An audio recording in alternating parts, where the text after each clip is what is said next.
with friend of the show, the Ebony Jewess herself, Mariam Maria.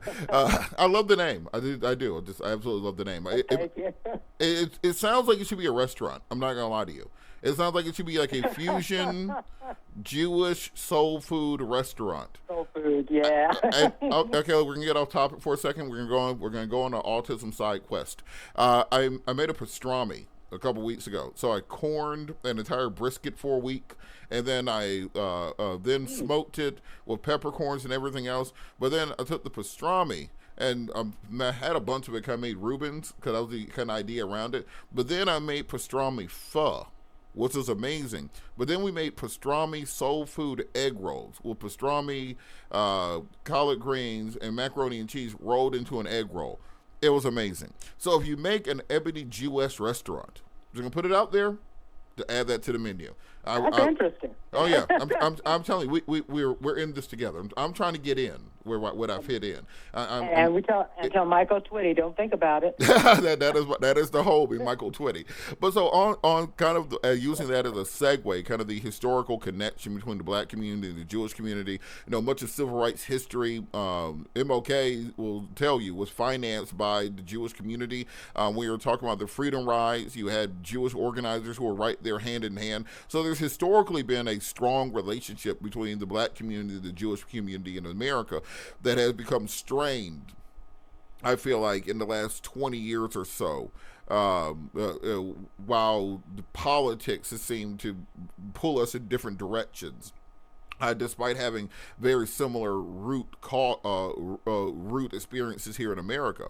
But the idea that I had that we talked about earlier in the show that we're going to cycle back around to is that I feel like the experience of Israel has been amazingly effective for a minority group. I don't think we've seen another situation where an oppressed minority group was able to establish their own colony, essentially, receive military aid, economic support, building of institutions, or defense against their enemies over the course of 80 years, and build themselves into the most powerful nations in the region just that fast. So my question is, how could black folks in America get the same deal that the Jews got in Israel? I'm talking about just take every piece of paper that says Israel on it, scratch out Israel, and just write South Carolina. And everywhere that it says Jewish, scratch it out and write black. And just do exactly the same thing. Tell me where I'm wrong. Tell me who says no. Tell me why that wouldn't work. I'm not saying it wouldn't work, but it's going to have to be unified. And no, I know the Jews are not, and we, the Jewish people, are not unified. But at the end of the day, we know we have to be. And also being a black American, I've also know that sometimes at the end of the day, we don't know we have to be. We sometimes have too much of a, I hate to say it, crabs in the barrel mentality. And so, and that's one thing we have to break. I mean, it might be a mentality we have to break. Mm-hmm. And so, with that, and sorry, I'm just going to ask a quick follow up on that. That is it just a question of political will, or are you saying that because I think most people realize now the Zionist movement started not after World War II. It wasn't like something haphazard. This was mid-19th century that they started working on the Zionist project to find a homeland. There were a bunch of different places suggested, everywhere from Africa to South America to the Midwest in America, and finally settling on the Levant after the war. But you're saying that if we want it, we have to start putting together the institutions now, and then when the opportunity presents itself, be ready to immediately roll out directly into like, hey, we got everything set up, we got the money, we got the people, we got the plan, just give us the land and the protection. You're saying we have to be ready the same way that the Zionists were ready in Ben Gurion after World War II. Exactly. We have to be ready. Because unfortunately, our people, I'm speaking of someone's black, we have a tendency to tear each other down too fast. When somebody makes it big or someone does good, instead of saying, yes, great, that's wonderful, let's see how can I help you? How can we help each other? We have a tendency too many times of tearing each other down. Mm-hmm. And that's got to stop. That's really got to stop. Because, you and I both have seen it. We've lived through it. You go through it. And it's got to stop. because we have to be united. No, we're not going to be united and think. We're not all going to think the same and act the same, but we have to get in our mindset, this is where we want to be, this is what we want to create, this is what we want to do. It hasn't been done on a large level, but we've done it. Look, Liberia was a country that was for freed slaves who decided they wanted to leave America and they went back. We have done it time and time again in little areas. You have Black Wall Street. It was wonderful, it was great until, of course, you had racists who took it down. So who says we can't do it again? No one's saying, but we have to get in our mindset, we can do this, and we're going to do this. And stop listening to politicians, stop listening, and don't bite my tongue on something. But we have got to stop seeing ourselves also as a victim. Don't let other people tell us that we're victims. Don't let other people tell us, oh, you can't do this because you're black. I was never taught that I couldn't do anything because I was black.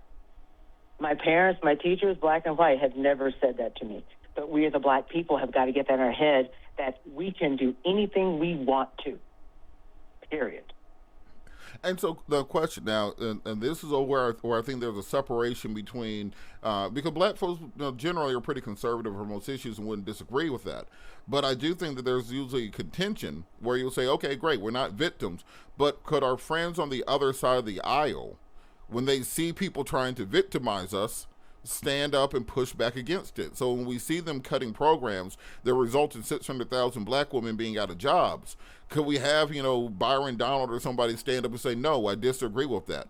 Or if we see the Pete Hegseth that put in policies to block the promotions of black females in military leadership, can we just say, hey, look, we disagree with that? So at the same time of us saying we don't believe ourselves to be victims, can we all stand united and say stop victimizing us when those things do happen? Well, my part is, why are we still dependent upon someone else? Because this is what I'm looking at. One thing I do like to go back into history, and I saw a big commonality in the earliest 20th century. And one thing I saw, that's when you saw a lot of Jewish institutions pop up in America, because that's when a lot came into America. And one thing people don't realize, in, late 19 teens, is when you saw a lot of blacks and a lot of Jews start going to college. That's when a lot of the black fraternities and sororities came up, and that's when a lot of the Jewish fraternities and sororities came out.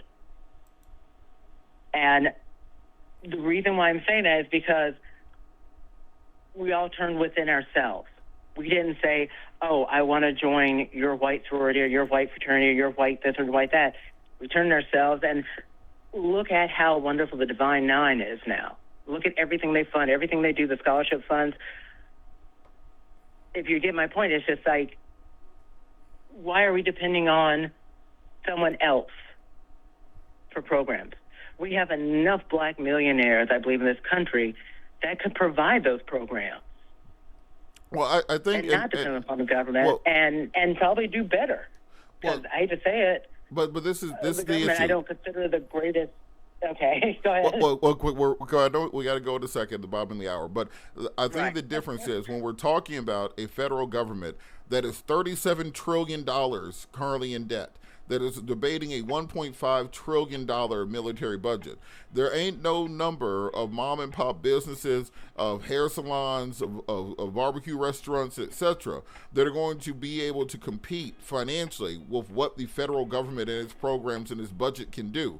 We are talking about hundreds of billions into the trillions of dollars. So we have to fight for our fair share. So yes, I believe everything that you're saying in freedom and in nationalism and ensuring that we can do for ourselves. But at the same time, I don't think we can ignore, if somebody's walking around with a several $trillion bank account, we need to be making sure we're getting our portion of it. But I love our conversation. Tell people how they can follow you, how they can learn more about you, and if they are interested in learning more about the Black Jewish faith traditions, how they can get in contact. Well, I'm everywhere on social media. I'm Ebony Jewess. And also you can reach me via email. I'm at Mariam and I'll spell it HERUTNA.org. HERUTNA.org. All right. Thank you so much, the Ebony Jewess herself, Mariam, for joining us. We'll be back after. Thank you so much. We'll be back after the break.